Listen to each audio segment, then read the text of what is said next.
How can I express my gratitude? How can I express my gratitude for all the many things, you Father, you done for me, yeah. Words are not enough to say thank you. So Lord, you are, Lord, you are. you're my everything. See, I call you Jireh. Lord, my provider. I call you Nisi. You are my battle.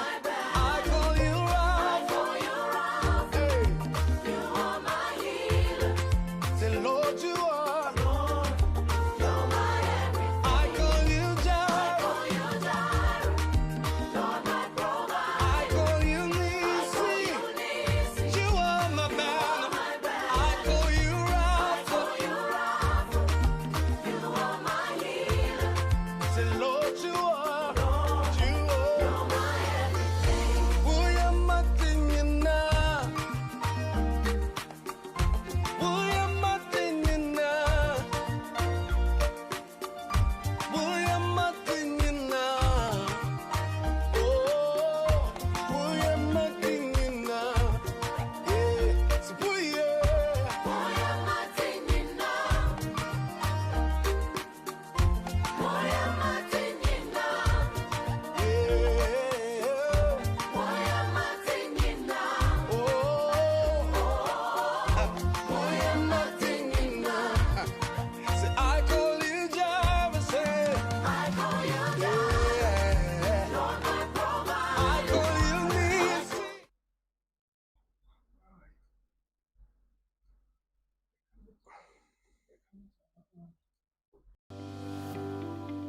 Welcome to BWF Solicitors, a trusted and experienced family law firm specializing in immigration and naturalization, as well as dispute resolution.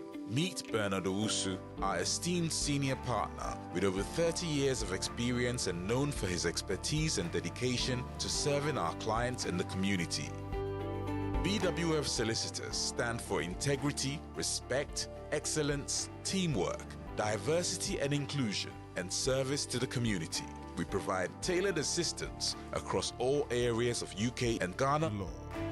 At BWF Solicitors, every day is filled with dedication, creativity, and a commitment to finding the best solutions for our clients. Led by experienced senior partner Bernard Owusu, the team at BWF Solicitors is ready to assist you with your immigration, naturalization, dispute resolution, family law, new wills and probate, Ghana law and practice needs. We are dedicated to providing solutions to our clients' problems. You can find us at the 4th floor, Anna House, 214 to 218 High Road, Seven Sisters, London, N15 4NP. Main office line 0208 493 7340 or our emergency line 07712 761 884.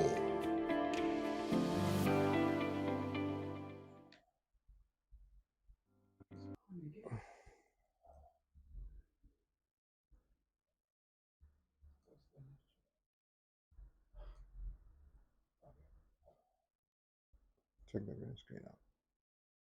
Green screen. Hello, and another wonderful Saturday is with us. Well, we're a little late, but better late than never.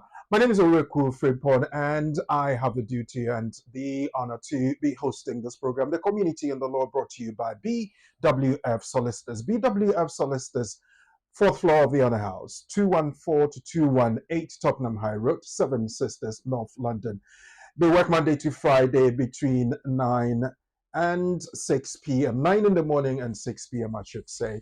And they deal with all the community law issues, whether it's an immigration issue, whether it is about understanding the law, the updates that come from the Home Office and all the other bits. And they also help you make your application so you can do that successfully. Once again, it's a Saturday afternoon, and we are here to bring you another very wonderful discussion. We have some updates to give you, and again, we also have a question we will all be putting our minds to see how well we can answer that. So let me first of all quickly introduce my guest, who is a lawyer, a solicitor from BWF Solicitors, our sponsors. And Charles Asma is going to help us unravel and answer the question how to successfully take away that condition that is known as no recourse to public funds. How you can successfully take that off your visa condition. How we're going to do that, we'll tell you. How you can do that successfully, we'll tell you. And how you can make mistakes, we'll tell you so you avoid that. Lawyer Charles Asma is here. Lawyer, good afternoon, and thank you for joining us on another Saturday afternoon. Good afternoon, Bragoku. How are you doing? Very well. How are you too? Good. We're back, and like in the classroom, we are in for clarification, new lessons, and of course, new steps to follow when it is that we are facing our immigration conditions. So I thank you for your time, and we'll come back to you. But ladies and gentlemen, let us first of all look at what updates we have had earlier in the week. Remember, there is this situation where people find it difficult paying the application fees and the rest of it. Can we ask the government to pay our application fees for us? Now, listen to this. All immigration applicants will be granted a fee waiver if one of the following circumstances applies. 1, they cannot afford the fee. 2, they are destitute. 3, they are at risk of imminent destitution. And 4, their income is not sufficient to meet a child's particular and essential additional needs. Following from the case of Gineku Legason, the Home Office has become a lot more lenient when assessing fee waiver applications by individuals who are putting in that and also following the law. This is quoted from Gineku Legason and ORS versus Secretary of State for the Home Department, a 2020 case, UK UT 222 in brackets IAC. Now, for that, let me ask Lawyer Charles Asma first of all to tell us what the difficulties with fee waiver applications have been, and this update is a kind of good news for everybody. Right. It is good news. Yeah. But I think it's something that a lot of people have already been taking advantage of. Okay. So it is just to re-echo the opportunity available to people who may not ordinarily be able to pay the immigration health surcharge and the visa fee associated with applications. But the question is, what sort of application provides the opportunity for a fee waiver? Okay. Let me just ask you to delve into it just a little bit. What sort of application? The criteria that was listed on there, does it go around or describe a particular application that needs to be put on? So the criteria tells us what you need to show in order for you to qualify or be accepted for a fee waiver. Mm-hmm. The question is it every application that will require or that will attract a fee waiver? Mm-hmm. So we have the context. The context is this, that there is Section 3 of Human Rights Act 1998. And you know, human rights, European Convention on Human Rights transposed into UK law, HRA 1998. Look at Section 3, which says that any conduct, any action, including pronouncement, and here we are looking at the laws and the rules and what have you, regulations, by a public agent, in other words, by any country, that's supposed to enforce and ensure that the human rights work. If you do anything that contradicts such human rights, such action is a breach of human rights. Okay. That's point 1. What is the action? So there is a rule, immigration rules, which says that if you are making an immigration application, you must pay a fee. That's a rule. Okay. That's an action, pronouncement, a conduct by a public agent, as the Secretary of State, Home Office. Is this going to affect somebody's human rights? And that's where we have to juxtapose human rights and the fee for immigration applications. So if I'm making an immigration application and such application is going to affect my human rights, or any behavior of the Home Office is going to prevent me from making that application, we want to check whether such behavior will affect your human right. So what sort of application?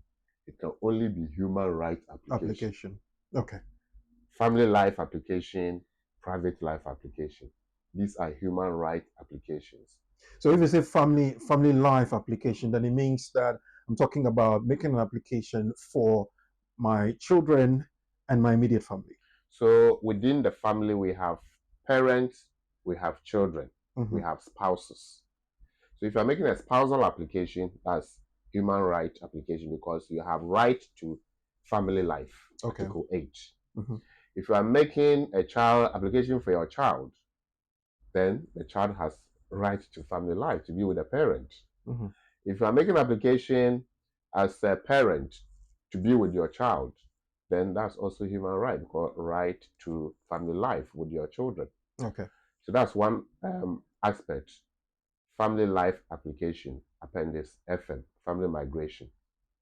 We're also looking at another human right application to do with private life. So if you look at Article 8, it says we have right to family and private life. So it might not be family life because you are not relying on any of your family members. You are relying on yourself. Based on your long stay in the UK, which the law says must be 20 years under paragraph PL 5.1A of appendix private life. You must be 20 years. If you are not 20 years, you must show that you have insurmountable obstacle to prevent you from going to wherever country that you may be sent to. And that's 5B.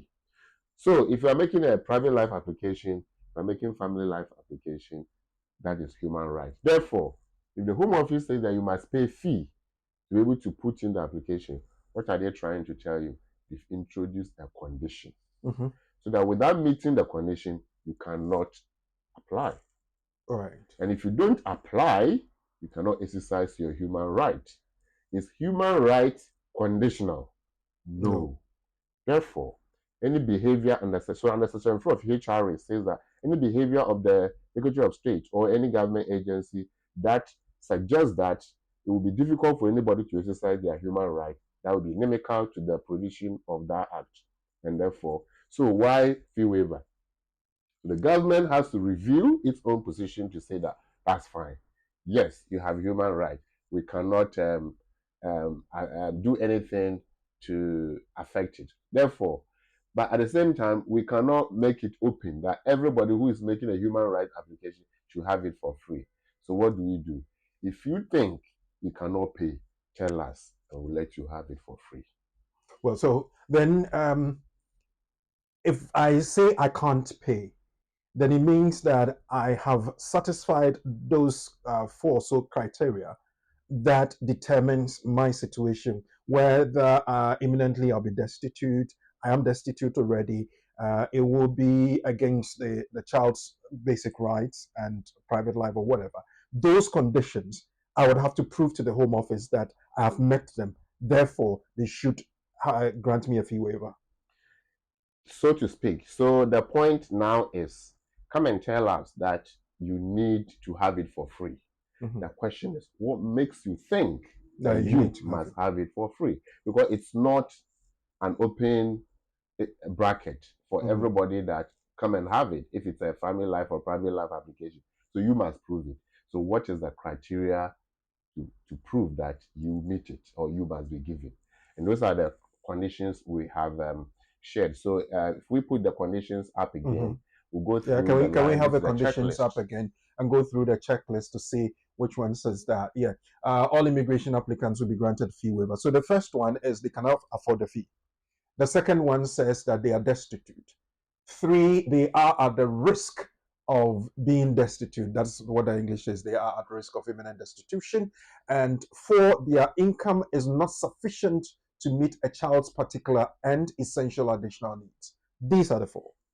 These are the 4. But so it says, do we have or and in there? It says if one. So So it's all. I or II or up to IV, one of them. It doesn't have to be all All the of four, them. one of them. So either or. Therefore, one, are you a destitute? What is destitute? Somebody who is not able to afford essential living needs is destitute. Okay. That means you are technically a beggar, because without begging, you cannot survive. Who are you begging? Could be family and friends, because you cannot provide it for yourself. So do you need people to be able to provide you accommodation? You need people for clothing and all that. Then you are destitute. But it might be that you are currently not destitute, but you are likely to be destitute. That's called imminent destitution. Right. So in the next 12 months, will your finances change to the point that you become destitute? So are you destitute, or you are going to be imminently destitute? That's the point. The second point is they are at risk. So that's the imminent destitution. The third point says that, of course, the first one, they cannot afford the fee. So if you cannot afford, it doesn't mean you are not. So you might not be destitute, but you simply cannot afford. You might not going to be destitute. That's imminent destitution, but it simply cannot afford. And the fourth one is that the income is not sufficient to meet the child's particular. So I and IV, this is the difference. There's no child. Okay. It could be me. I'm making a private life application or partner application or spousal application. But let's get it right here. Spousal application, we have 5-year route and a 10-year route. Don't get it mixed up that lawyer said that if it's a spousal application, you get a fee waiver. There's one that says that if you meet, you'll be put on the short route, which is 5-year route. So if you are going for shortcut, you must meet the condition. That does not attract fee waiver. If you are going for the long journey, 10-year route, then fee waiver will apply. So that's the difference for spousal. But so if you look at 4, it says a child need may not be met if you are to pay. That is for those who have children. Then for those who don't have children at all. Right. Because not everybody may have a child. So if I don't have a child, does it mean I cannot? You can if you prove that you cannot afford. But how do you prove that you cannot afford? That is, you have your own accommodation. You can afford your own clothing and everything. You don't need anybody. But if we put your income and expenditure together, the surplus is 0 or negative, or maybe £1 or £100. Which can't meet the home office fee. What it means is that if it is £100, now the fee is going to be, currently it's 2,608. If your surplus is £100, it will take you 26 months to be able to afford. That means they are going to really punish you for exercising your human rights. That's saved for 26 months if what you are left with after paying all your bills from your income is £100. So the question is, how much is left to be able to meet the bill of the IHS and the visa fee is very important. So how do I prove it? My bank statement and my outgoings or the bills I pay. So my bank statement must be submitted, to prove that I meet what they are talking about, that I cannot afford. Okay. So if my bank statement shows that I have money, even though the money might not be mine, but once it's in there, it's your money, and you cannot explain, then it means you have money somewhere, including your savings. Right. So if you have just joined us, we're looking at the nugget that was put out earlier in the week. All immigration applicants will be granted a fee waiver if one of the following circumstances apply. And lawyers explained that you cannot afford a fee, you are destitute, they are at the risk of imminent destitution, their income is not sufficient to meet a child's particular and essential additional needs. And that was from a case, Chineku Legason and ORS versus Secretary of State of the Home Department, a 2020 case. Now, moving to another bit that is some hooray for people, especially those who have put in applications for certificate of sponsorship. There was an update that the Home Office brought in this week, and I want to bring that to your attention. All sponsor license expiring after the 6th of April 2024 will automatically be renewed for 10 years. The Home Office has added a message to the Sponsor Management System SMS that from 6th April 2024, the Home Office is removing the requirement for sponsors to renew their sponsors' licenses. All licenses due to expire after 6th of April 2024 have now been automatically extended by 10 years. Now, if you need any information on that, if you need that you'll be taking through what it is, and especially handling the sponsor management system, please contact BWF Solicitors on 0208 493 7340 or 077 127 61884. Uncle Charles, what's happening here? Right, I think it's good news for those who deserve it. Okay. So you can see that I have been careful with the way I am expressing this good news. So those who deserve it. Okay. Now, Home Office already has a list of people or companies that deserve this amnesty. I call it amnesty because you don't have to ask for it. It will be given to you from 6th of April 2024 if you are supposed to renew your license. That means if you don't qualify to renew your license, will it be given? No. No. Who will not qualify? Somebody who is already suspended. Somebody who is already revoked. Somebody who is under investigation. That is why you are suspended. So if your house is not in order, this is not for you because you don't deserve it. So I will qualify it and say that care companies that need license from the Home Office to be able to operate, including sponsoring workers from abroad and from within the UK, must renew their sponsorship license every time it expires or it's about to expire. Home Office is saying that if yours is going to expire from 6th of April 2024, you do not have to attempt to renew it. The system itself will trigger an alert and yours will be renewed automatically for 10 years. So you have 10 years break before anything else happens.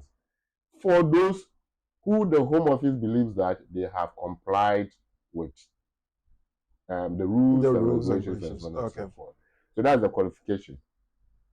People have also been calling to ask, oh, is it for those who are on sponsorship? This is not for workers. This is only for employers. So if you are a sponsored migrant, this is not for you. It is for your employer who had the license to be able to get a COS to be able to sponsor your employment. So only employers.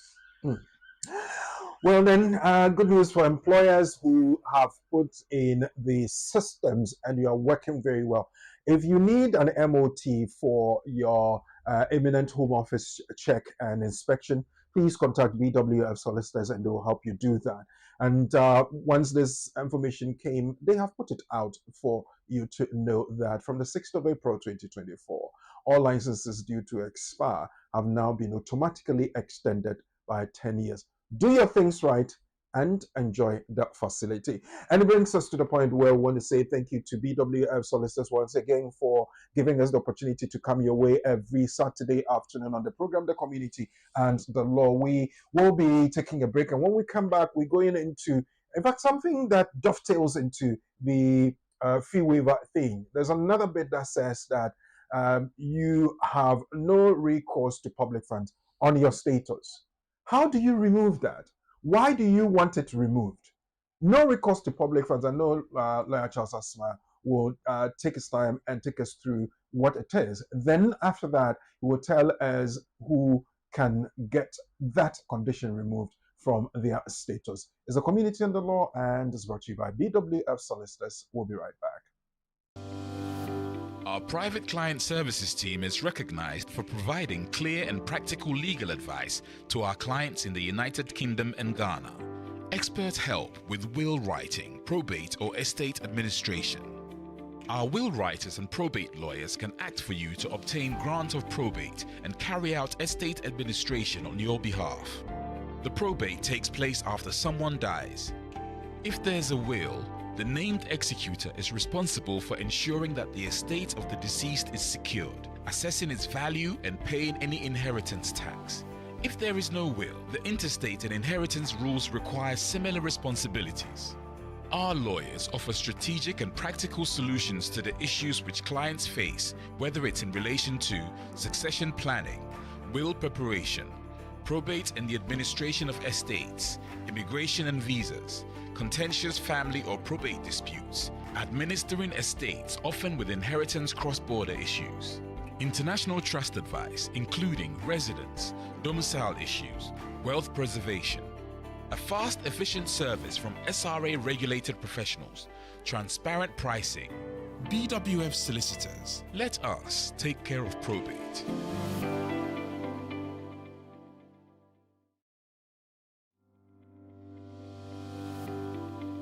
Welcome to BWF Solicitors, a trusted and experienced family law firm specializing in immigration and naturalization, as well as dispute resolution. Meet Bernard Owusu, our esteemed senior partner with over 30 years of experience and known for his expertise and dedication to serving our clients and the community. BWF Solicitors stand for integrity, respect, excellence, teamwork, diversity and inclusion, and service to the community. We provide tailored assistance across all areas of UK and Ghana law. At BWF Solicitors, every day is filled with dedication, creativity, and a commitment to finding the best solutions for our clients. Led by experienced senior partner Bernard Owusu, the team at BWF Solicitors is ready to assist you with your immigration, naturalization, dispute resolution, family law, new wills and probate, Ghana law and practice needs. We are dedicated to providing solutions to our clients' problems. You can find us at the 4th floor, Anna House, 214-218 High Road, Seven Sisters, London, N15 4NP. Main office line 0208 493 7340 or our emergency line 07712 761 884.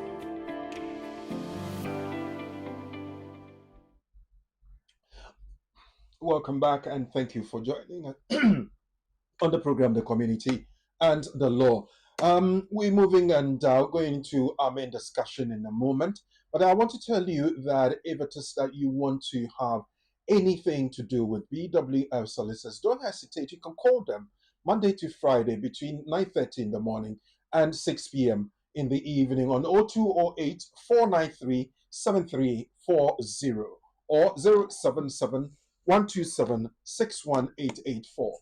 I have with me Lawyer Charles Asma from BWF Solicitors, and he is going to help us discuss the issues that I talked about when we talk about no recourse to public funds. Now, if you want to call Lawyer Charles Asma, please call him on 07947 63 6037. 07947 63 60 37. How to get a no recourse to public fund condition successfully removed. Well, no recourse to public funds. Lawyer Charles Asma, help us. What is that? Thank you very much. Viewers and listeners, a very good afternoon to you. Today we are looking at those who have no recourse to public fund conditions attached to their visas or leave to remain in the UK. And for some reason they need help from the state. How can they ask the state that imposed that condition to remove the condition for them so they can be free to do something? Question is, what would they do with that? We'll come to that. Context. So we are looking at Section 3 of the Immigration Act 1971. And that section gives the Secretary of State power to impose conditions on leave, on people's leave, either leave to remain or leave to enter. So there's power within the Immigration Act 1971 for the government to impose conditions. And what is the condition? The condition will be that under Section 115 of the Immigration and Asylum Act 1999, it says that in imposing conditions, the Secretary of State, using the powers under Section 3 of the 1971 Act, can impose a condition that people who have immigration control cannot access public fund. So you can see that there's statute underpinning.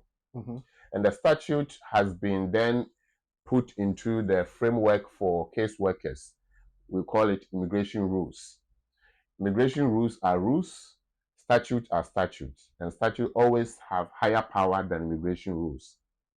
So immigration, if you look at immigration rules, paragraph 6, it will tell you that when issuing leave to remain or leave to enter to applicants, the condition to impose will be that they will not have access to public fund.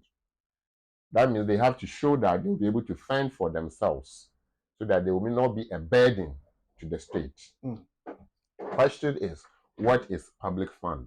Okay. Public fund is the government money, taxpayers' money. When people who work in the UK contribute, it goes into a pot. That pot is managed by the Chancellor of Exchequer, the Minister of Finance, so that they use the money to support the development of the country and to also support those who cannot afford essential living needs for welfare support. Therefore, only those who qualify can go near that money, and that is called public fund. Some of the things that we can get from them are called benefits, public benefits. So the benefits we have, benefits in terms of child benefit, in terms of universal credit, and so on and so forth. Okay. So the point we are making is, if somebody is contributing to into that pot and still has a condition and cannot go near that, that becomes a little unfair. That was the exact point I was coming to. That I in the country, you deduct my national insurance. I pay my tax on my income. I pay council tax. Well, utilities I'm using, so I pay for them, but there's a tax element on that definitely I contribute to. Then you tell me that because of my status, I can't access that pot that I've contributed to. Is it not a human right issue? Right. We have to separate tax obligation from benefit from the public fund or access to public fund. Tax obligation is for everybody. It doesn't matter whether you are a foreigner or you are a national. Okay. Everybody who works in a particular country or community must pay tax. So tax is by everybody. But it doesn't mean that the money that we are getting from your tax is for everybody, including you. That's the difference. Tax is for everybody, but access to the tax money is not for everybody. So access to the tax money is for those who qualify. When you are making your application, they asked you, do you meet the conditions, especially those who are going under the 5-year rule. They will hurriedly say, I work, I make enough, and da-da-da, and da-da-da, and da-da-da. And even when they are writing a letter to support the application, they will say, I am okay, and therefore I will not be a burden if you admit me, or I will not be a burden if you grant me opportunity. Now you've been granted, and you are saying that you can't, you can't and so I want to become a burden. That's contradictory. Irony of your own statement. So that's that point. But there's flexibility within that if you haven't said yes, and now realizing that it is not the case, it can come back for us to reconsider. Okay. That's the point for discussion. Okay. So then I realized that I'm in trouble. I said I could, now I can't. How do I prove? Because with lawyers, evidence is the name of the game. With Home Office, yes, evidence is also the name of the game to say that I can't afford. How do I prove that I can't afford? Thank you. So remember we used words, destitute, destitution, imminent destitution and children's needs. That's it. When it comes to that bit, everybody can apply to get it to be removed. The point I want to put across before we even move on with the conversation is that the moment you go for a fee waiver and you are applying for your main application, you tell them that these are the reasons why I qualified for a fee waiver. So when you are granting me, bear that in mind. Okay. They will bear in mind and remove the condition automatically. They will not impose any condition because you are already a beggar by going for a fee waiver, so to speak. And because of that, if they are going to impose condition for you to go back begging, then that doesn't make sense. So most people who have fee waiver access, other things being equal, will be granted leave without condition. And those of you who have been granted fee waiver, if you like, check.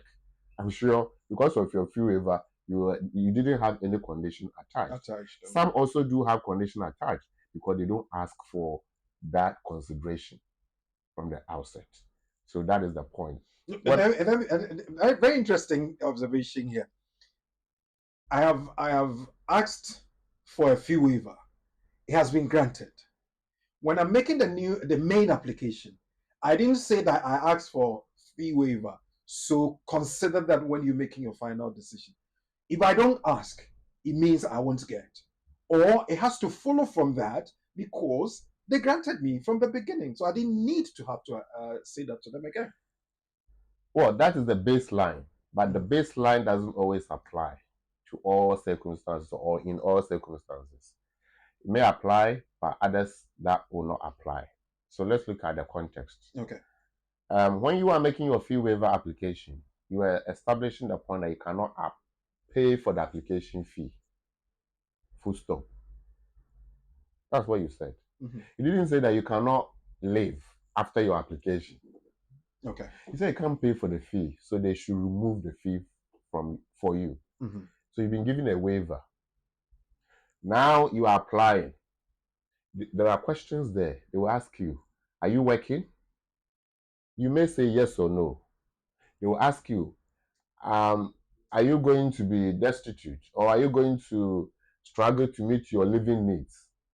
You may say yes or no, and so on and so forth. So the questions and the answers you provide will trigger what should be done when they are granting you, whether to impose condition or not to impose condition, having been already considered for a fee waiver and meeting the destitute point. Remember, one of the criteria is that you cannot afford the fee. Up to what point? Up to the point of the application. And therefore, after the application, it's likely you can afford your living needs. Okay. And mind you, you were actually affording your living needs because you said that your income is equal to your outgoing. Just that because it is zero balance or surplus left. You don't have money for extra things. For the application. For the application, which is an extra anyway. Okay. What if you say extra? Somebody says, by extra will be my food, my this, my that. Right. You can't have money for your application. So, but I'm okay, I can live. Just that I can't afford the application fee. How do you live? Yourself. Because you work, you provide for yourself, but you can't afford the fee because you don't have surplus and so you don't have savings. So they've granted you amnesty from the fee, which is the waiver. You've made your application. So that's fee waiver.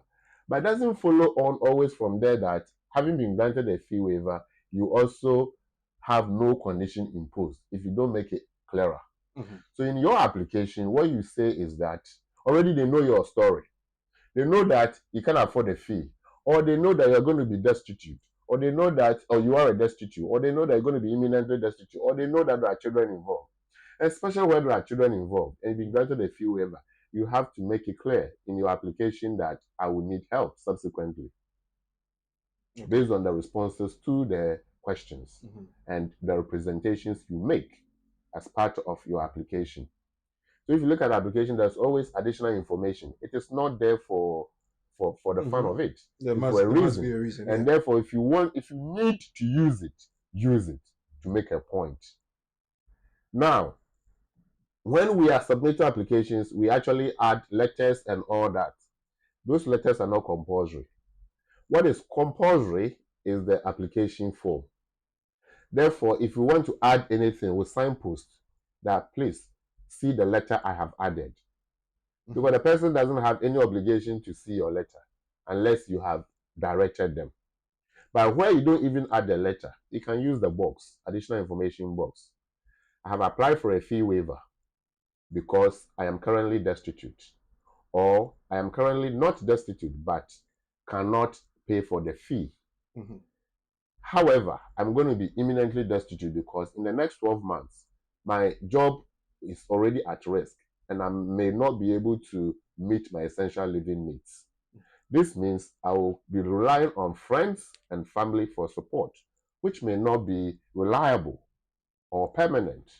This is going to put pressure, blah, blah, blah, blah, blah, blah. And therefore, in considering my application, consider me for XYZ.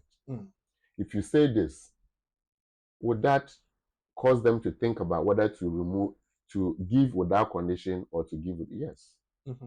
But if you don't say anything, and you have only been granted the fee waiver because you couldn't pay the fee, would they also grant the leave and say that go for benefit? No, automatic.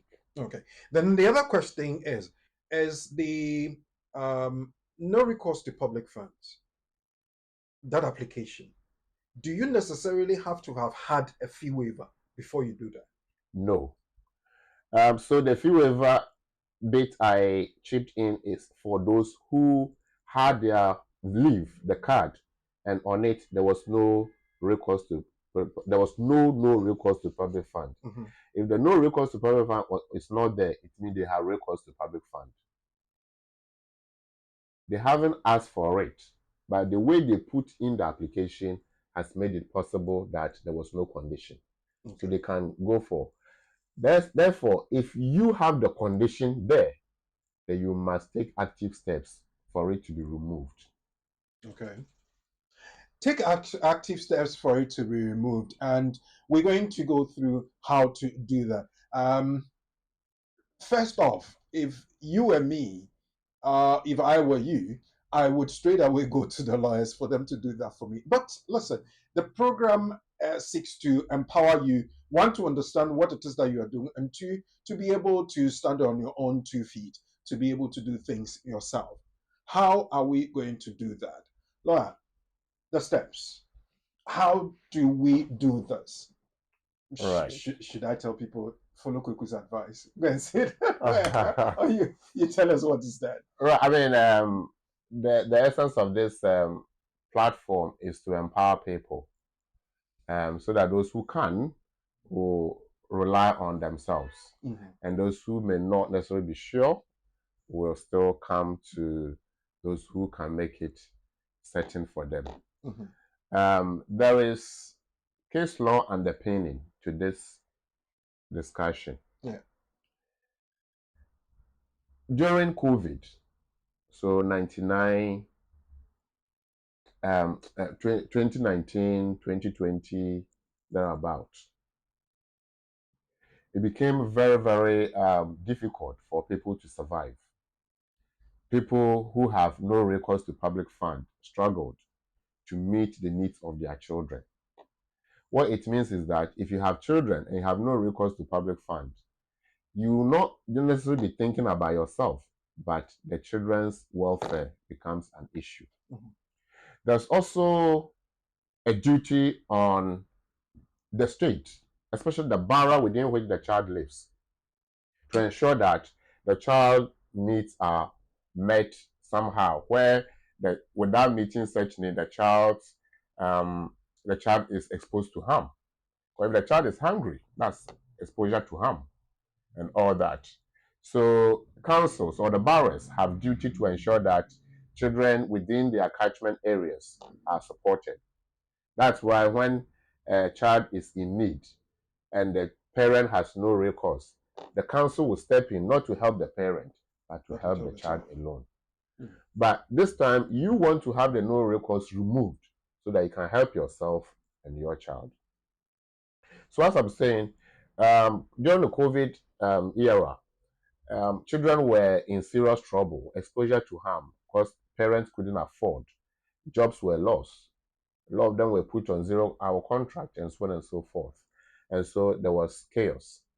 So there was a group that people came together and supported some children to take the government on this. So they took the matter to court and challenged the government that, yes, you have the power under Section 3. You have the rules backing you, Section 116, and the immigration rules say this under paragraph 6. However, you cannot leave us alone because of my mom's position. We cannot. My mom doesn't work because she's lost the job. There's no savings. There's no money. We are even getting evicted from where we live, and yet we cannot access public funds. So what do we do? So the matter went to court, and the judge considered the plight of the children and said that, right, children who are in such positions should be given opportunities so that their parents' no recourse to public fund should be removed, so that parents can access public fund to help such children. And that is the context. Okay. So how do you do it? Because you must prove. You must prove, yeah, that you can't afford. So how do you do it? Just like fee waiver, you have to provide your bank statement. Okay. So in your bank statement, it's always 6 months up to the date of the application. So if the application is today, 27th of January 2024, you need bank statement going back 6 months. Then it will be assessed for where the money came from and where the money went to, the outgoing, the inflows and outflows in the bank statement. You have to explain each of them. Then they will make a decision that we agree with you, and therefore on that basis you have to have the no recourse removed. They would have to agree with you that giving income X and outgoing Y, you can't afford it. Is there an issue of discretion, or the fact that you provided the detail with supporting documents, it's enough? So it's objective assessment. Okay. So there's no subjectivity. So the assessment is on the evidence you have provided. Bills and bank statements, Okay, which shows your income, and outgoings, which might not necessarily reflect your bills. So let's take classic example of somebody who applied for the conditions to be removed and was denied. The person presented bank statements, about 3 of them. So what does that mean? Provide all your bank statements in the UK. If you miss one or leave one out, they will find out. How will they find out? They use the credit reference system, Equifax, Experian, Check My File, and all those platforms, and they will know. So it's not a case of hiding it. They will find you out. So please provide all the statements, and in each statement you have money coming in. So this individual I'm talking about provided a statement. Monies were coming in, but he said the monies were not for him. Ordinarily, your bank account is for your money. Ordinarily. Therefore, if somebody puts money in your bank account, presumption is that it's for your money. So you can't say that this money is not for me and therefore don't add it. you may have to prove it then. But how do you prove that somebody is using your account? No. Right. So you may be doing 3, 4, 5 jobs, but you can't say that you are not the one doing all those jobs. Because in your bank account, there's money from source A, source B, source C, showing that you are a very hardworking person, doing a lot of hard work. So if you say that A is mine, B is mine, but C and D are not mine, what are they doing in your account? What are they doing in your account? So you can't say they are not yours, because the evidence is on the paper you present. Okay. So if I get myself in a situation where, for some reason, somebody sends me £1,000 to buy a few things here for them, and I've spent the money, so it shows in my outgoing. It came in, it showed in my outgoing. Can I provide evidence to say that this money came from X and I bought Y for them and it's gone? And it's a one-off. Yes, they will ask you, and you have to, of course, even before you put in that, you send your evidence, you have to, because you have to annotate every transaction that is 250 plus. I say that I will annotate from £100, so that they won't come back and say, what was that? What about the £100? So I do it from £100. But the point is this: there was one instance where that was just after COVID. So the person, and this conversation is similar to fee waiver anyway. So the person was making a fee waiver application, and they said, oh, but you have this money in there, and this money went to this person. It came from here, it went there. What's the explanation? So the person explained that before COVID, or just around that time, I gave my friend money to buy me a car because it's cheaper where they live. Now, COVID set in, and it wasn't possible to get a car for the purpose I had. So I told them to give it back to me. Okay. So they refunded the money. So the money came in. I gave first, it came in. The same person. That is the reason. Or you gave money, it came back. This time, could be also that you are very, very kind person, and kindness is a virtue. So people help, come to you for assistance. But even though you are kind, it is still not for free. So they will give it back to you. So you gave the money. You are not a lender, but you are a kind person. Benevolence. So my friend was in serious trouble, or how to pay deposit, how to do this, how to do that. There was no help, came to me for assistance with the promise of giving back. I gave it to him, he gave it to me back. Or I gave it to him and he gave me part of it at this time and the rest at those times. That's why you see his name or her name everywhere. Okay. Got to explain. So these are different ways that people have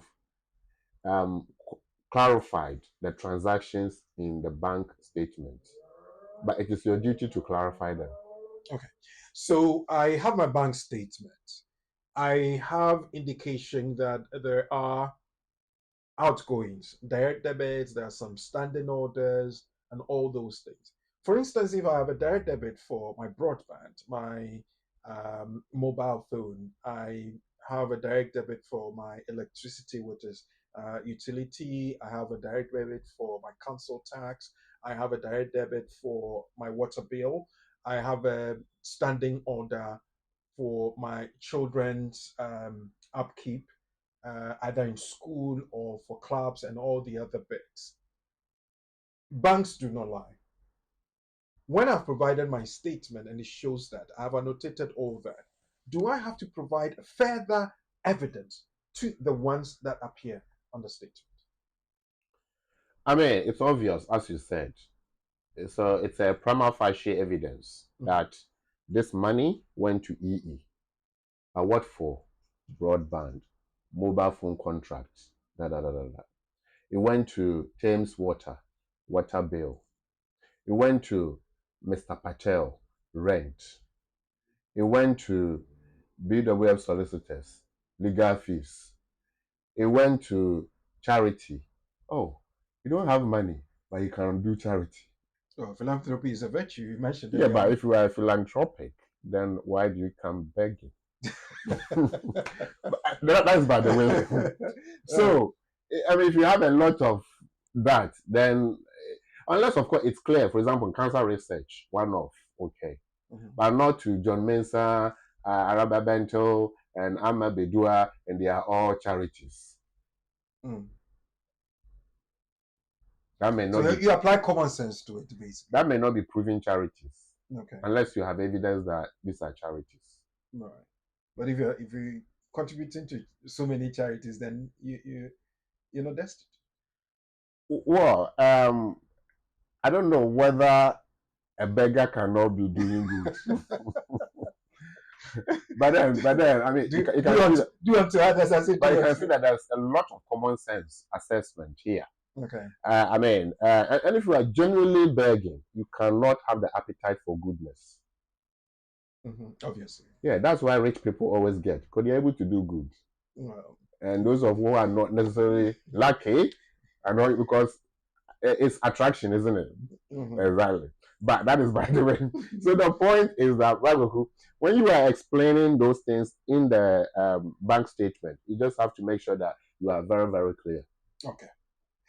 Well, if you just joined us, we're having a discussion on how to get a no recourse to public funds condition taking away from your situation. And Lawyer Charles Asma is taking us through the steps and the criteria you'd have to satisfy. If you have a question, you can text now to our phone number in the studio, 07399 208468. And you can also send a WhatsApp message, 07950422780. The studio number will be active in a moment, and the number is on your screen at the bottom of the screen, 0208-493-7345. 0208-493-7345. We will be going back to Charles Asma to pick up the discussion. Let me just mention to you that we're having a few issues getting our feed on Facebook, but it's being investigated. So if you're having difficulty finding it there, the Facebook feed is not on at the moment, but we're live on YouTube and all the other social media platforms. So when you pick up the link, share and like the page as well, so that and click on the notification button, I should say, so that when we put out any content, you'll be notified and you get there. 0208-493-7345. Send a text 07399 208468, and WhatsApp with your voice notes 07950 422780. It's the community and the law. Our private client services team is recognized for providing clear and practical legal advice to our clients in the United Kingdom and Ghana. Expert help with will writing, probate or estate administration. Our will writers and probate lawyers can act for you to obtain grant of probate and carry out estate administration on your behalf. The probate takes place after someone dies. If there's a will, the named executor is responsible for ensuring that the estate of the deceased is secured, assessing its value and paying any inheritance tax. If there is no will, the intestate and inheritance rules require similar responsibilities. Our lawyers offer strategic and practical solutions to the issues which clients face, whether it's in relation to succession planning, will preparation, probate and the administration of estates, immigration and visas, contentious family or probate disputes, administering estates often with inheritance cross-border issues, international trust advice including residence, domicile issues, wealth preservation, a fast, efficient service from SRA-regulated professionals, transparent pricing. BWF Solicitors, let us take care of probate.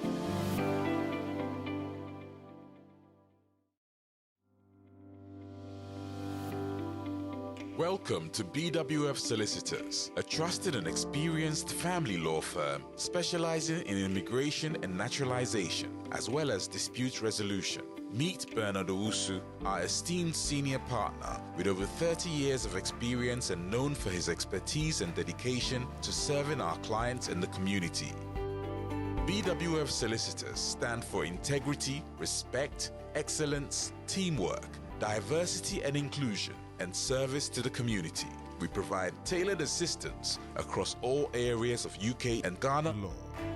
At BWF Solicitors, every day is filled with dedication, creativity, and a commitment to finding the best solutions for our clients. Led by experienced senior partner Bernard Owusu, the team at BWF Solicitors is ready to assist you with your immigration, naturalization, dispute resolution, family law, new wills and probate, Ghana law and practice needs. We are dedicated to providing solutions to our clients' problems. You can find us at the 4th floor, Anna House, 214 to 218 High Road, Seven Sisters, London, N15 4NP. Main office line 0208 493 7340 or our emergency line 07712 761 884.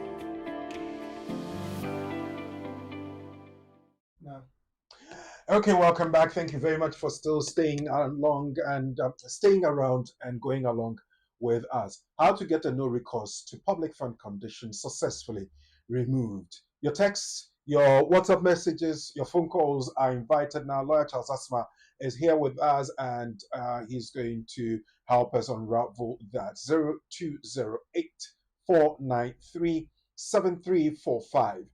Text 07399 208468 and a WhatsApp message 07950 422 780 07950 422 780. Lawrence Osasma from BWF Solicitors is right here with us and he's ready to take your questions and concerns. It could be about any other issue of law you could ask, but if you still want any clarification on how to successfully remove the no recourse to public funds, you can also call in now. Lawyer Tosasma, this one is asking whether for DV purposes or DV reasons, one partner is moved from that situation and sent to another situation. When the person went to the new situation where the children and the parents are safe, they realized that the parent that has been removed from the DV situation had no recourse to public fund on their status. Would that be a condition qualifying that parent to have that removed? Well, when you are in a DV situation, by the way, DV means domestic violence. Okay. So when you are in a DV situation and you have limited leave to remain, your wish is for you to be considered for settlement. That's indefinite leave to remain, provided you can prove that there was DV situation. So the fact that this person has been removed from that DV situation means that they've reported and action is being taken. Okay. In the meantime, remember this mother or father and the children depended on the sponsoring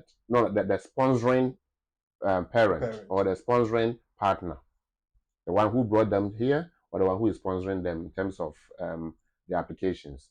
So it's usually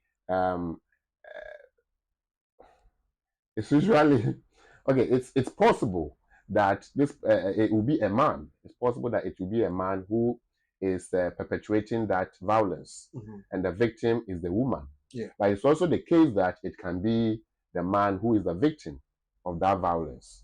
So it's either way.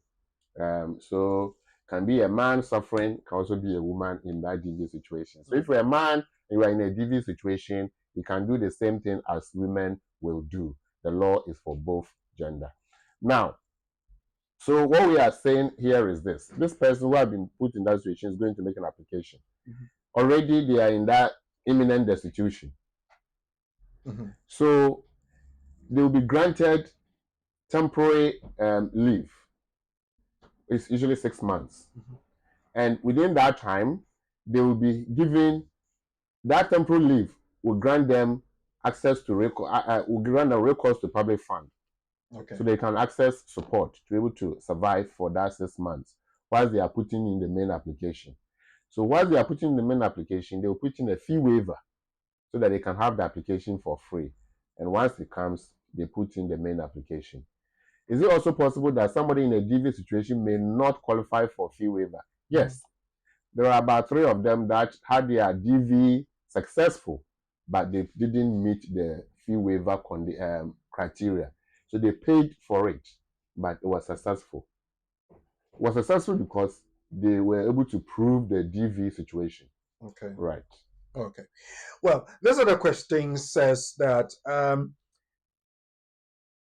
Okay, I think it's about a dependent in a certificate of sponsorship situation.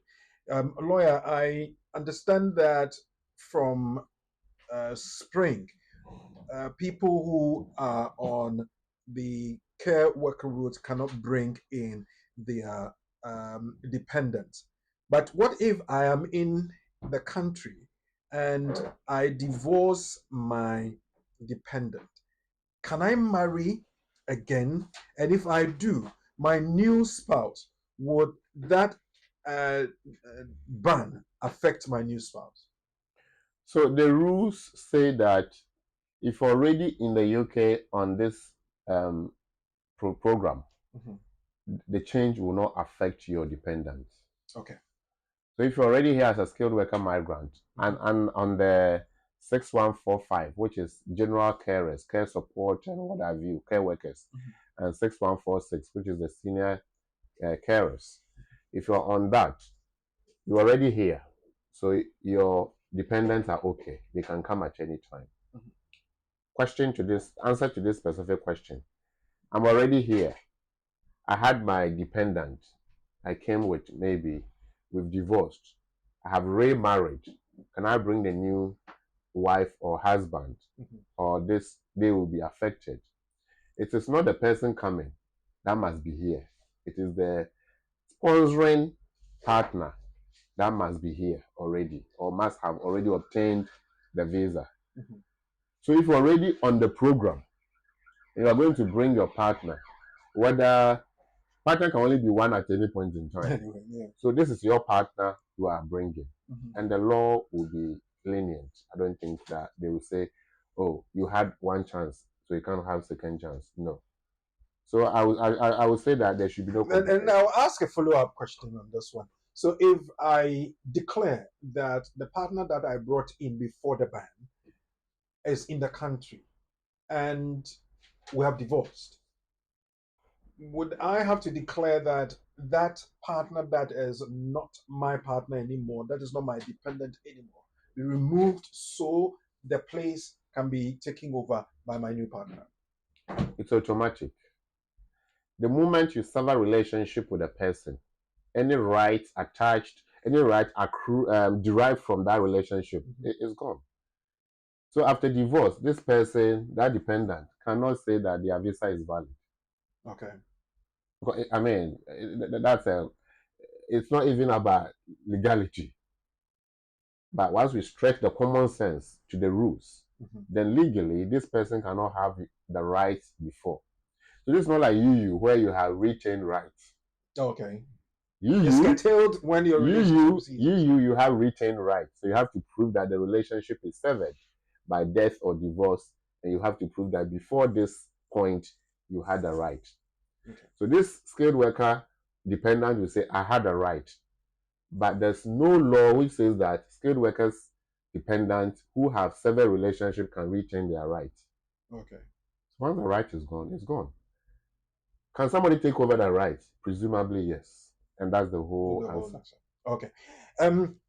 This next one is very interesting. It's about fee waiver, and the person is saying that I can afford only half of the fees. Can I tell the Home Office that I can afford only half, so they should waive off half of it?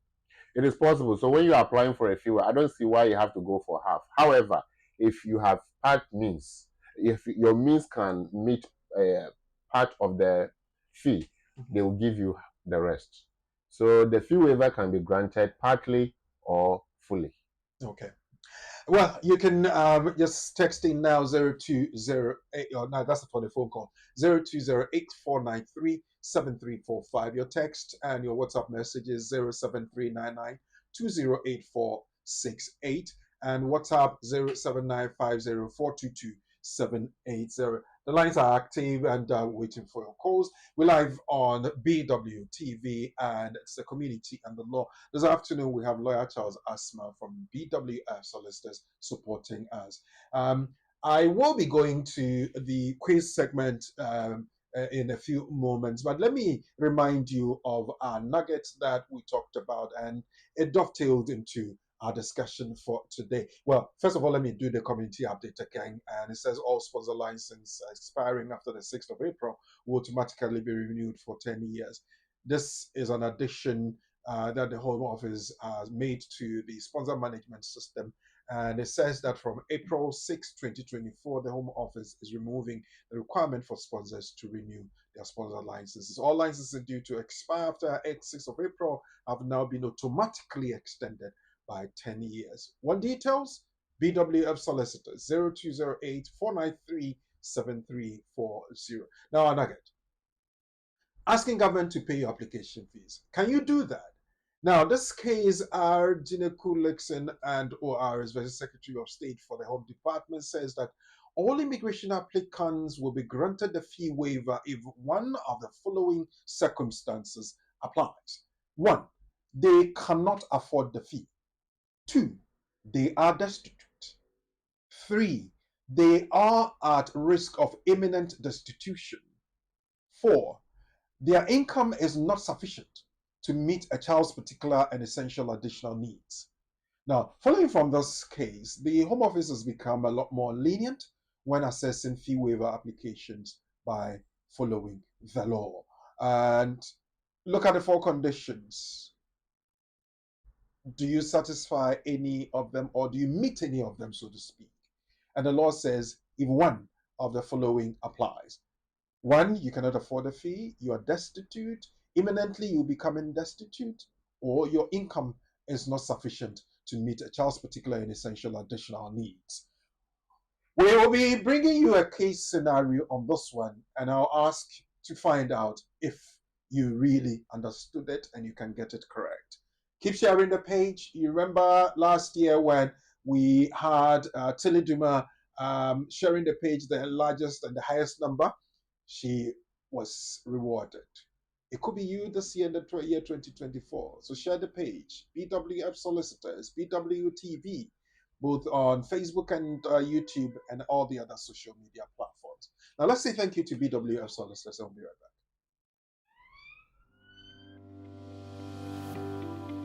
Welcome to BWF Solicitors, a trusted and experienced family law firm specializing in immigration and naturalization, as well as dispute resolution.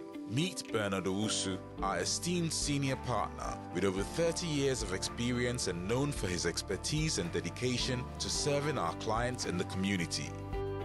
BWF Solicitors stand for integrity, respect, excellence, teamwork, diversity and inclusion, and service to the community. We provide tailored assistance across all areas of UK and Ghana law. At BWF Solicitors, every day is filled with dedication, creativity, and a commitment to finding the best solutions for our clients. Led by experienced senior partner Bernard Owusu, the team at BWF Solicitors is ready to assist you with your immigration, naturalization, dispute resolution, family law, new wills and probate, Ghana law and practice needs. We are dedicated to providing solutions to our clients' problems. You can find us at the 4th floor, Anna House, 214-218 High Road, 7 Sisters, London, N15 4NP. Main office line 0208 493 7340 or our emergency line 07712 761 884.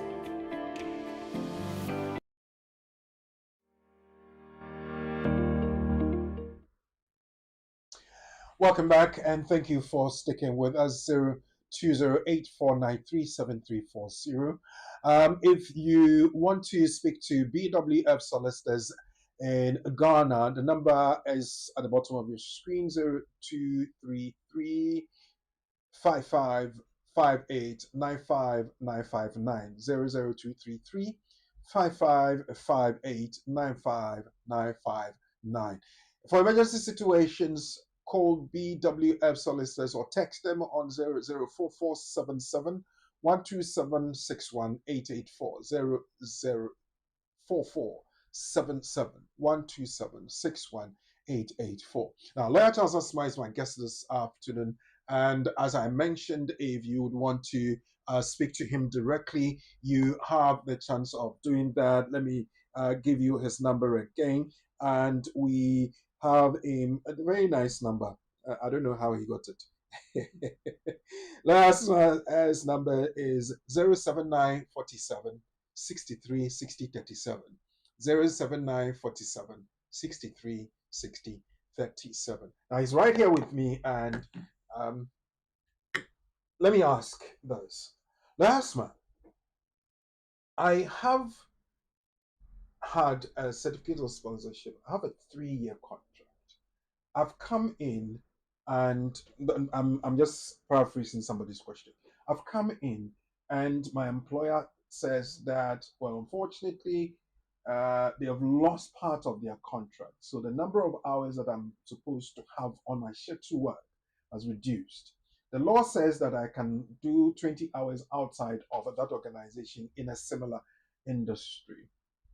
Can I pursue the main number of hours from where I'm getting the extra 20 hours? Technically, no. Okay. Because the person helping you out, which is the 20 hours, cannot take over the one who brought you here. But how do I, because obviously I'm getting some hours, even though not up to the number. Can I use that as a basis to say that, well, I've lost a few hours, not due to anybody's fault, but maybe circumstances have changed and all that, and say that I'm going to look for somebody else with certificate of sponsorship that may have some number of hours I could use on my shift? The rule is that you can work extra 20 hours. They made it unlimited, and it's now back to 20 hours. So if you work more than 20 hours, then you are breaking the rule. Once it's found out, they can say you've breached or broken the rule. What does this person do in this situation? He can get 20 hours, just 20 hours. His main contract is in jeopardy, or probably the number of hours is reduced. What can this person do? Well, what can the person do? It's like getting a job wherever in the world, not necessarily coming to the UK to work. You are in your home country, you found a job from company A, or you got an offer with company A. Soon as you started, company A has folded up. What do? Similar situation. As soon as you started, company A is not producing as much as possible, and they're not giving you enough. Company A can say that, right, it's not your fault, so we'll still pay you until we found a job for you. Or they can choose not to do anything and tell you go to hell in a way. That is where it becomes, what do I do? Okay. Because you depend on them. Right. For your leave. So it's a matter of conversation with them. If they are willing to understand you and work with you in terms of assisting you, maybe, okay, we'll top up the money or da. But how many of them are kind enough to do that? Can the original organization negotiate with another organization that has a similar certificate of sponsorship to say that my employees are suffering, I've run short? Can I kind of piggyback you and get them to do some extra work? Does the law allow that? Well, I mean, if I'm a worker and you tell me that, you know what, this is the setting, that's where you was meant to be working most of the time, but we have the other setting somewhere that because you don't have enough work here, I'm going to take you there to be able to do blah blah blah until this place picks up. Mind you, you are not changing the payroll system. Okay. It's the same company. Where they work doesn't matter.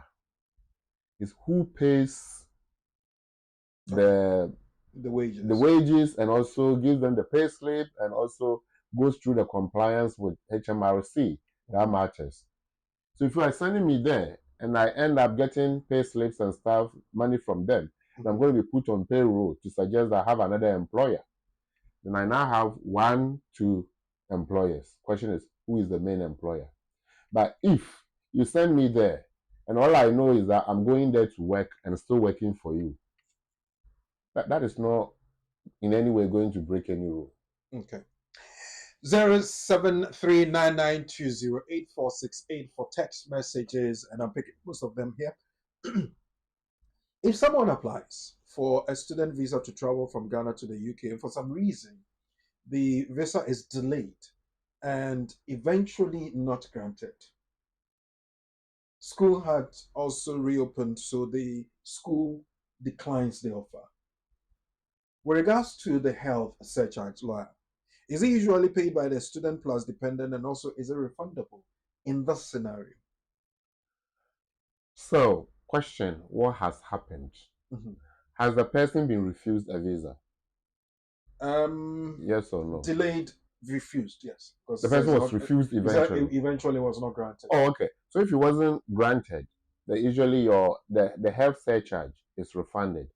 Okay. But the health surcharge is for you to come, so that once you are here, in case of medical emergency, you have somewhere to go. Mm-hmm.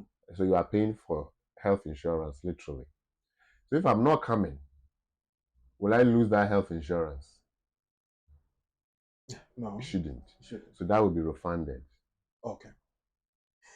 This one says that I applied and had my EUSS granted. At the time of application, I did not include my children. Now, knowing that the deadline is past, can I now add my blood children to my situation so I can bring them in to live with me in the UK? So this EUSS, is it? Yes.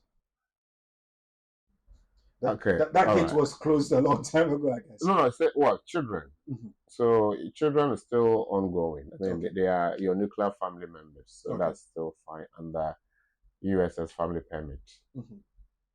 What a person has said is, okay, when they were making the application, they did not mention that they have children. Is that what they are saying? Yes. But how? So the question is, are these your children? If you're able to prove that these are your children, then it doesn't matter whether you forgot to mention them or not. They are my children. Why did you not mention their names? Yes. Well, unfortunately, whoever helped me with the application didn't listen to the instructions I gave. Maybe. But if they are your children, how do you prove this? Of course, you're going to use birth certificate. Mm-hmm. And that is where it becomes a little contentious. One, it didn't disclose when you had the opportunity. You are now mentioning for the first time that you have children, but you forgot to tell about them. Mm-hmm. And yet you are using birth certificate issued recently. Okay. What's the level of credibility in here? Very low. Mm-hmm. What about DNA? What's the level of credibility that these are my children? Almost very high. That's how you prove your case. Right. So does it matter the age of the children? Under EU provisions, Yes. it doesn't matter, but there is a condition as to how the children will be treated by age. So if the child is under 21, you don't have to prove that you look after them. Okay. If the child is over 21 and above, you have to prove that they still depend on you or you still look after them. Mm-hmm. Because even though they are old, they cannot fend for themselves. Right. And you have to show how you do it, how long you've done it, and what are they doing themselves, and what do they use the support you give them for. You have to prove it. A scenario is just coming to my mind. Let's say, for instance, the person lives in one of these EU countries and didn't do when doing the application, didn't include their children. Their children are over 21 now. They have their own indefinite leave to remain in their country. I was going to use the local word. They have their own assets in that country. If now the parent wants to include them, do they have to prove that I've been looking after these my children. I forgot to add, they are of age. They could be on their own and probably would want to move to the UK themselves rather than depending on me. Could that be possible? So is that your question? Should I do it or they should do it themselves? Kind of. Well, I mean, if they can do it themselves, you save yourself the stress of proving that they still depend on you. Mm-hmm. But if they can't do it themselves and you have to bring them, then they have to prove that they still depend on you. Or they are 21 and above. Okay. Yeah. If they have, provided they have not, they are not living independent life, but even that, they are your children, because under EU, it's still a family relationship that you have to prove. The moment you prove family relationship, whether this or whether that, this is my child. But the only bit is where you have to show that they depend on you. So if somebody is already independent, living an independent life, they are working, they are looking after their own family and so on and so forth, how will you prove that you still feed them? Mm-hmm. That means they are old enough, yet they are not capable of living an independent life. So they still depend on you. That's the EU conversation. Okay. Outside the EU, you can't do it because the child must be under 18. All right. If you have any question, let us have it 0739920848. That's for text messages. For WhatsApp and audio messages, 07950422-780. Or you can call in to the studio 0208-493-7345. Next, we're going to look at our quiz. And the scenario, I can assure you, is based on the nugget, which says that this is a question. So I will just read it quickly, then we'll go for a break and we'll come and pick up your answers.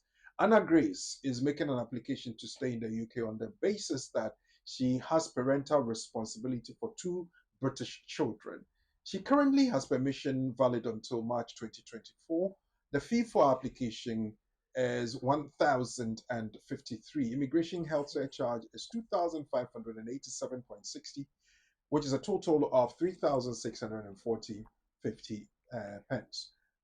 She works part-time and earns 16,000 per month, 1,600 per month, but spends 1,450 on essentials and rent and saves 150 pounds. She says she cannot afford the fees. What must she do to qualify for a fee waiver? Let's look at the scenario again. Anna Grace is making an application to stay in the UK on the basis that she has parental responsibility for her 2 British children. Currently, she has permission which expires on the 20th of March 2024. Now let's look at the fee she's going to pay for her application. The application fee in itself is £1,053. Immigration health surcharge, as it is now, is £2,587.60. The total that Anna Grace is going to pay is £3,640.50. Anna Grace works part-time and she's paid £1,600 per month. She spends 1,450 on essentials and rent and saves 150 pounds. She says that she cannot afford the fees. Okay, fine. What must she do so that the Home Office will tell her that your application is free of charge? A. Anna Grace should show that she has 2 children who require all her savings. B. Anna Grace should show that she cannot afford the fees by providing her bank statements and a list of expenditures. And 3. Anna Grace should show that her leave will expire very soon. Now start work. I'll be right back. Our private client services team is recognized for providing clear and practical legal advice to our clients in the United Kingdom and Ghana. Expert help with will writing, probate or estate administration. Our will writers and probate lawyers can act for you to obtain grant of probate and carry out estate administration on your behalf. The probate takes place after someone dies. If there's a will, The named executor is responsible for ensuring that the estate of the deceased is secured, assessing its value and paying any inheritance tax. If there is no will, the intestate and inheritance rules require similar responsibilities. Our lawyers offer strategic and practical solutions to the issues which clients face, whether it's in relation to succession planning, will preparation, probate and the administration of estates, immigration and visas, contentious family or probate disputes, administering estates often with inheritance cross-border issues, international trust advice including residence, domicile issues, wealth preservation, a fast, efficient service from SRA-regulated professionals, transparent pricing. BWF Solicitors, let us take care of probate.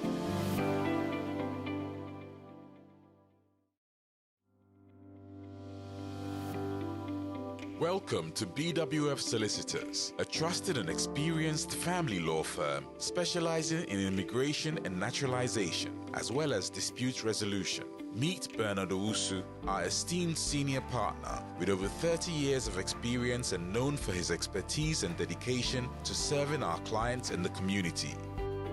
BWF Solicitors stand for integrity, respect, ex-solicitors. Every day is filled with dedication, creativity, and a commitment to finding the best solutions for our clients. Led by experienced senior partner Bernard Owusu, the team at BWF Solicitors is ready to assist you with your immigration, naturalization, dispute resolution, family law, new wills and probate, Ghana law and practice needs. We are dedicated to providing solutions to our clients' problems. You can find us at the 4th floor, Anna House, 214 to 218 High Road, Seven Sisters, London, N15 4NP. Main office line 0208 493 7340 or our emergency line 07712 761 884. Okay, so let's see how well you worked. Let's go back to our question and what does it say? Anna Grace is making an application to stay in the UK on the basis that she has parental responsibility of 2 children. Currently, she has permission valid until March 2024. The application fee is 1,053. Immigration health surcharge 2,587.60 pence. And the total will be 3,640. She works part-time and earns £1,600 per month, but spends 1,450 on essentials and rent and saves only £150.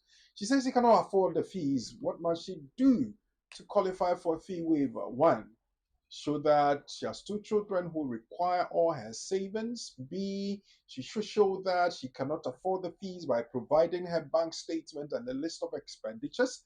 And finally, is she to show that her leave will expire very soon. Let's see what answers you have. Do we have any on the board we can show? My thinking is, could it be A? Could it be B? Maybe C. What do you think? Let's get into this quickly before I go to lawyer Chelsea Smart to help us unravel this. I would say that if we could go back to the nugget that tells us something. All immigration applicants will be granted a fee waiver if one of the following circumstances applies. They cannot afford the fee. They are destitute. They are at the risk of imminent destitution. 4, their income is not sufficient to meet a child's particular and essential additional needs. The rule and the update says that you meet one of the following. The 4 that I mentioned: cannot afford the fee, you're destitute, imminently you're becoming destitute, your income is not sufficient to meet a child's particular and essential additional needs. Now, following from this case, the Home Office has become a lot more lenient when assessing fee waiver applications by following the law. Now, back to the question again. Let's see what we have. Emma Grace is making an application Well, she works part-time. Yes, she earns some money, but after paying rent and essentials, she only has £150, and the fee there is 3,640. Let's even say it's 3,000, or say it's even 4,000.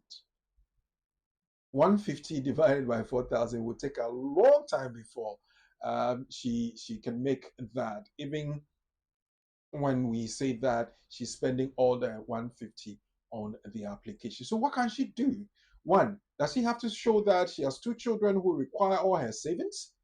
Two, does she have to show that she cannot afford the fees by providing her bank statements and a list of expenditures?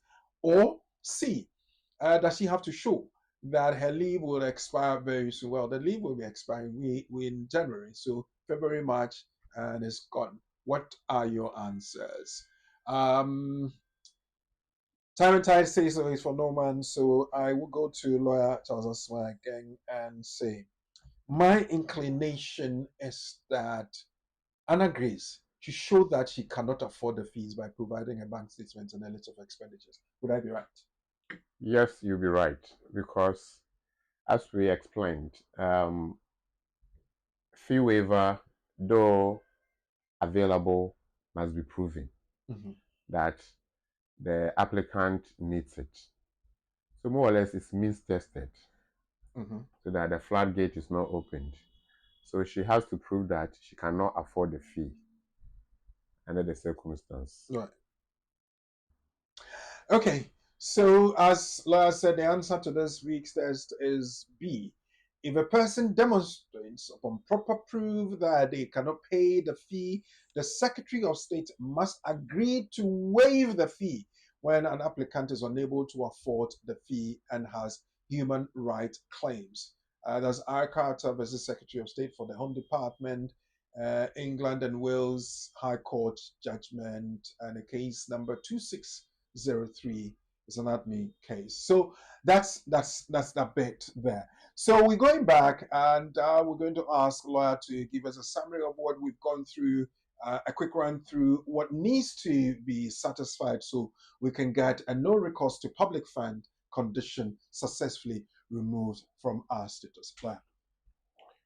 Hello, viewers and listeners. Once again, so a quick recap. Today we've looked at people who have no recourse to public fund and wishing to have it removed. What ought to be done? They must first apply.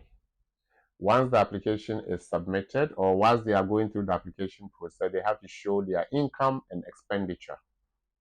The expenditure should ideally be more than the income, because if the expenditure is equal to the income, then you are not in a serious situation as to warrant somebody's money.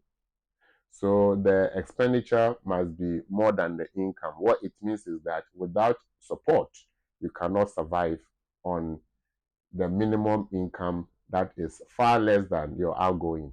And the outgoing here should be essential outgoings, not frivolities such as holidays and so on and so forth. They are important, but they are looking at your essential living needs. So your rent, your food, your clothing, your grooming, your entertainment, your fitness, and so on and so forth, your health, your children's needs, school support, school activities, school uniforms, after school clubs, and what have you, all put together. If that is more than your income or your household income, then you are in trouble. So you have to put all this together. Bring your bank statement for 6 months for yourself, for your children, and for your partner, if there are. Put all together and show that every transaction in the bank statement is provable. Once they are all proven, pointing to the fact that your expenditure is more than your income, your application should be successful. This is what we have covered today. If for any reason you need further clarifications, please do not hesitate to knock on our doors. Shalom. Well, I think just before you go, somebody's text message has come through, and is a bit critical. If you don't mind, I will Right, put sure. it across. It says, please advise me on how to go to Ghana and bring my child who has been giving visa in terms of flight bookings. Can I book British Airways return from Heathrow to Accra for both of us so that his seat will be vacant? Like the person going from So where is the child? the child is in Ghana. Right. Okay. So going, then we buy a pair of tickets for the parent and the child who is in Ghana. So the parent is here, wants to go and bring Go the and child. bring the child. And wants to see whether to buy return or not to Yeah, buy return for both of them. Okay. But when the parent is going to Ghana, will be going alone, but it will be coming with. So then, the child will miss the going out flight, but it doesn't really make sense. Okay, all right. I think let's simplify it for our friend. Mhm.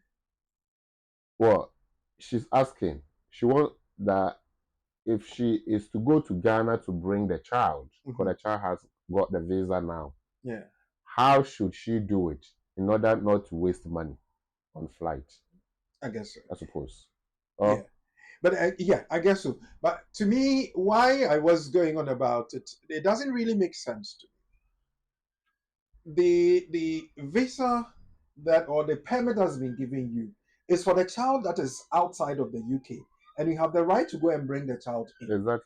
So why would you waste money buying a ticket and missing one leg of the ticket and coming back? The airline could even give you problems because when you miss one leg of the ticket, they may think that it was a no-show. So what do you mean? I'm so going to buy return. Yes, I'm going to Ghana. Yeah. I'm going to bring somebody from Ghana. Yes. Then I buy my ticket from here, and I include the person I'm going to bring from Ghana. It doesn't make sense. Okay, I get what you mean. So buying two instead of buying one, and buying the other one separately. Two okay. From there.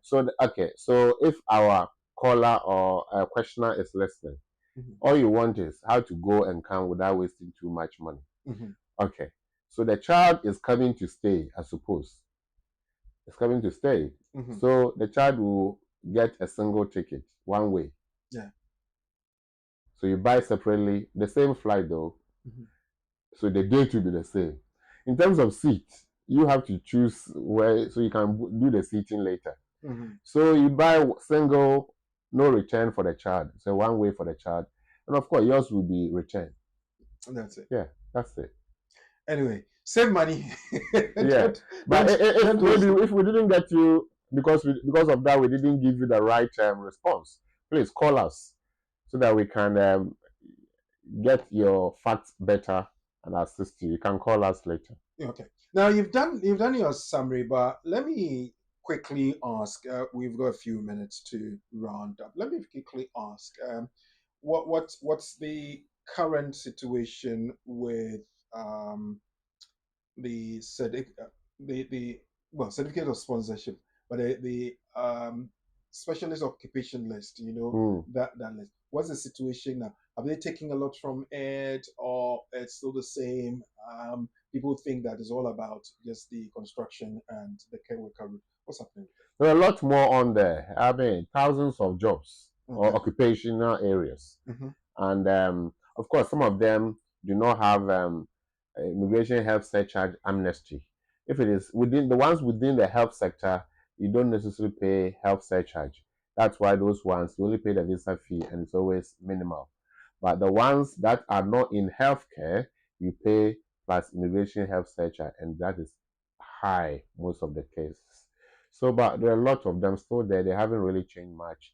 They keep amending, but it's not so different from what we started with.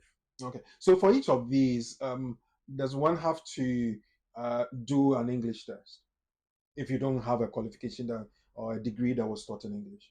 So English language is English language for those coming to live in the UK, including more than 1 year. So if you are a visitor, you don't. But if you are not, then you did English. So that will apply.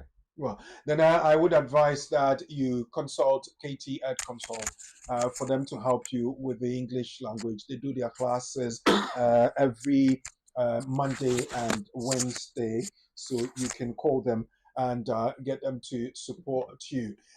In addition to that, remember that when you have your certificate of sponsorship, there is the sponsor management system that you need to really maintain. If you need help with that, come to BWF Solicitors and they will help you with that. BWF Solicitors is located on the fourth floor of the Anna House, 214 to 218 Tottenham High Road, 766 North London. They work Monday to Friday between 9:30 in the morning and 6 p.m. And if you would want to meet them over the weekend, you have to book an appointment. BWF Solicitor 0208 493 7340 0208 493 7340 or the emergency number 077 127 61884 077 127 61884.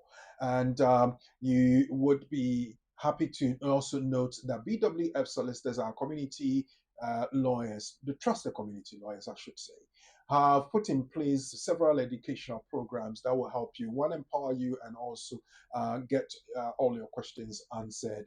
And you can, beyond that, come over and see them in their offices, as I mentioned earlier on. On Thursdays, we have a session with Rainbow Radio International, and that's between 9 and 10 a.m. in the morning. And then Friday, we have our free legal education. That's between 9:30 and 11 a.m. Now, my team, my co-presenter, hosts that, and it's all brought to you by BWF Solicitors. Now, we crown it all with the Community on the Law that happens every Saturday between 4 p.m. and 6 p.m. So make sure you make a date and attend, or come and enjoy any of these programs. It's so enriching, it's so full of knowledge and education that you will be happy you're there. We stream on BWTV, live on Facebook and on YouTube and all the other social media platforms. What I will ask you to do is to really like the pages, click on the notification button so that when we put content out, you will be notified and you share that with other people. Then I would want to encourage you that when you go to any of our social media platforms, share the page. The detail will be there and we will be collating that. So at the end of the year, the Senior Partner Appreciation Award could be yours. Tiniduma over the weekend enjoyed that spa session with the partner, and I tell you, you should have seen her excitement when she had that. And her friend that went to Ghana, Derek, is it Dixon or something, that went to Ghana, went to really had some good time there. And we have our new brother who's going to go to Ghana pretty soon to enjoy himself as well. So apart from you learning, gaining the experience and the knowledge, we will reward you at the end of the year. So you keep sharing, keep it going, and get people to appreciate that. And let's have a good part of the algorithm for our social media platforms. So until we come your way again for another edition of the Community and the Law, I want to once again say thank you to my friend, my brother. Somebody says I shouldn't say my learned colleague, but he's teaching me a lot. So definitely he's learned and he's my friend. Thank you to Uncle Charles for having time to spend with us, and to the BWF Solicitors family, Uncle Ben, the senior partner, Lawyer Eunice, Lawyer Charles, Auntie Cynthia, Sandra, and all the wonderful people, the trainee lawyers and the staff both here in the UK and in Ghana, our Lord Chancellor, the accountant whose birthday we celebrated not too long ago, to everybody, and to my studio producer, lawyer, well, I should call him lawyer, so he's here, Professor Ade, and to Sheila Ankara, my administrator, and then Padmo Dodu for all the aesthetics. My name is Oreku Sufrinpon. I wish you all the very best. We'll come again, same time next week. Until then, be good.